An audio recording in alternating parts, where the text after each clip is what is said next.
हे आपण कढई प्रीहीट करायला ठेवली आहे. 5 मिनिटं ती प्रीहीट करून घ्यायची आहे. त्याच्यात स्टँड आणि जे आपण ठेवणार आहोत ते देखील. आता इथे आपल्याकडे आहे नाचणीचं पीठ 1 वाटी आणि 1 वाटीला थोडा कमी मैदा झालेला आहे, कारण त्यातलाच आपण वापरलेला आहे डस्टिंगसाठी. त्याशिवाय आहे आपल्याकडे मिल्क पावडर आणि अर्धी वाटी कोको पावडर आहे. 1 वाटी दूध आहे. म्हणजे हे सगळं साहित्य 4 वाटी लोणी, साखर, दूध आणि मिल्क पावडर मिळून आणि 2 वाटी पीठ असा अंदाज आहे. आणि म्हणून मिल्क पावडर थोडी जास्ती आणि कोको पावडर आपण रिप्लेस केलेली, ते सगळं मिळून 1 वाटी होईल.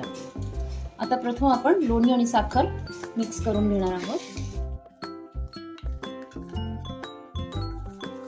हे घरचंच लोणी आहे. त्यात मी साखर घालत आहे. तुम्हाला हवं तर तुम्ही ब्राऊन शुगर वापरू शकता किंवा गुळाचाही वापर करू शकता. साधारण 1.5-2 वाटी पीठ आहे दोन्ही मिळून, आणि त्यासाठी आपल्याला एवढी साखर पुरेशी आहे. यात थोडंसं मीठ घालते आहे मी चवीसाठी. गोड पदार्थात चव वाढते त्याची. आता नाचणीचं पीठ घालणार आहोत.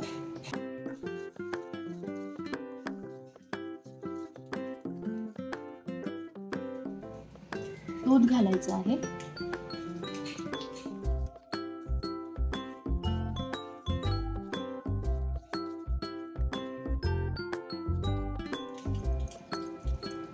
मैदा घालायचा आहे थोडा थोडा.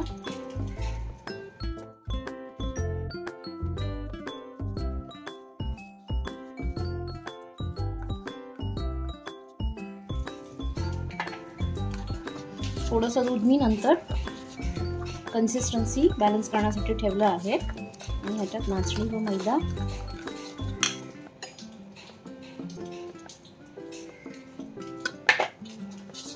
हे दोन्ही मिक्स केले आपण.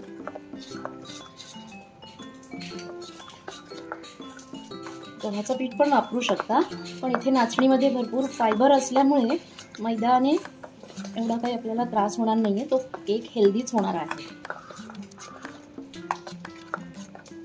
कारण आपण हाफ नाचणी फ्लोअर यूज करतो. आता या उरलेला सगळा मैदा पण आपण इथे टाकत आहोत.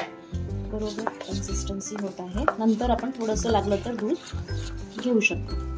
एवढा वेळ आपला कढईमध्ये भांडं होत आहे. त्याच्यात मिल्क पावडर घालायची आहे. मिल्क पावडरने खूप सुंदर टेस्ट येते या केकला. तुम्ही नक्की करून बघा. तर निम्म्या प्रमाणात आधी करून नंतर केलं तरी चालेल, पण मला आज दोन्ही करायचं आहे म्हणून मी एवढं बॅटर घेतलं आहे. तर आता कोको पावडर घालते 3 टेबलस्पून.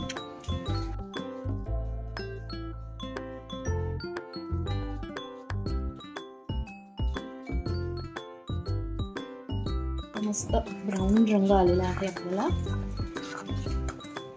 जर कोको पावडर घालणार नसाल तर साखरेचं प्रमाण थोडं कमी केलं तरी चालेल. आणि आता आपल्याला फायनल अगदी केक ठेवताना हे उरलेलं दूध पण मी इथे घालत आहे. घालायचं आहे बेकिंग पावडर आणि सोडा, रायझिंग एजंट्स. 1/2 टीस्पून सोडा घालत आहे, खाण्याचा सोडा आपला. 1 टीस्पून मी इथे बेकिंग पावडर घालते.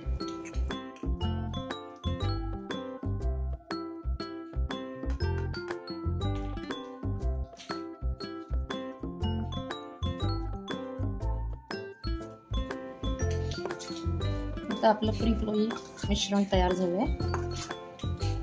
आपण केक टीन मध्ये हे ट्रान्सफर करू.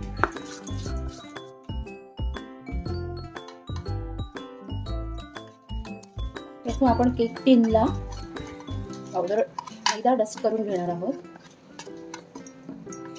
आता आपण लोणी लावून घेतलेलं आहे थोडंसं आणि त्याच्यावर मैदा डस्ट केलेला आहे.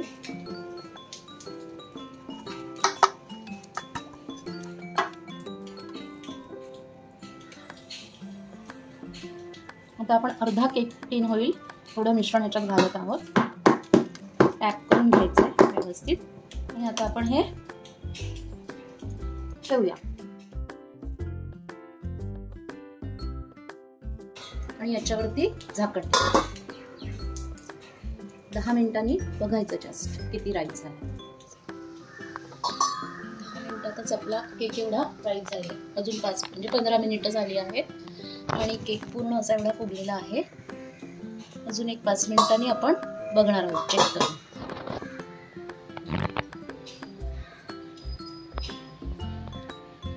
ते मी मुद्दामून आत्ता घालते आहे, अदरवाईज ते मिश्रणात खाली जातील.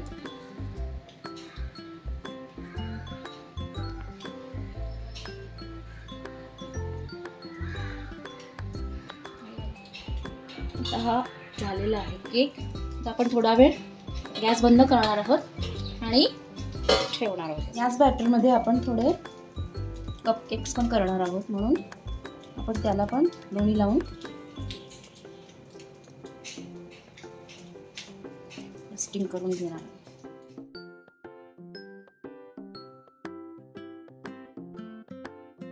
ही मोल्ड आपले आता रेडी आहेत कपकेकसाठी. किंवा कपकेकसाठी आपण इथे भांड ठेवलेलं आहे, स्टँड ठेवलेलं आहे त्याच्यामध्ये आणि ठेवले आहे. आपण 5 मिनिटं प्री हीट करून मग नंतर त्याच्यामध्ये आपण ठेवणार आहोत मोल्ड्स. तोपर्यंत आपण ते मिश्रण भरून घेऊया.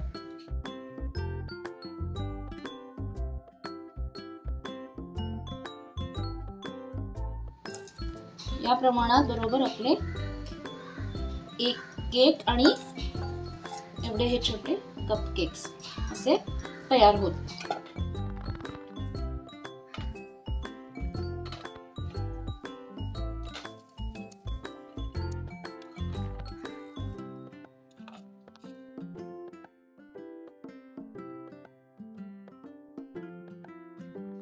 वीस मिनिटांमध्येच हे कपकेक्स रेडी झाले आहेत.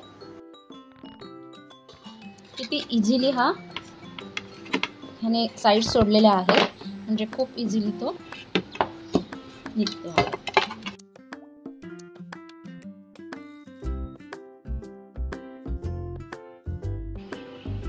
पूर्ण क्लीन. जर डेकोरेट करायचं असेल तर तुम्ही अशाच याच्यावरती शुगर सिरप घालून आणि चॉकलेट सॉस घालून डेकोरेट करू शकता. मग त्यावेळेला ड्रायफ्रुट्स घालायची गरज नाही आहे वरच्या लेवलला. पण असाच गोड आणि टेस्टी छान लागतो. हा मीडियम गोड आहे केक आणि मला हेल्दी व्हर्जन ठेवायचं आहे म्हणून मी विदाउट चॉकलेट सॉस वगैरे असा केला आहे. तर अशा प्रकारे एकदम सॉफ्ट, स्पॉन्जी आणि टेस्टी असा केक रेडी आहे.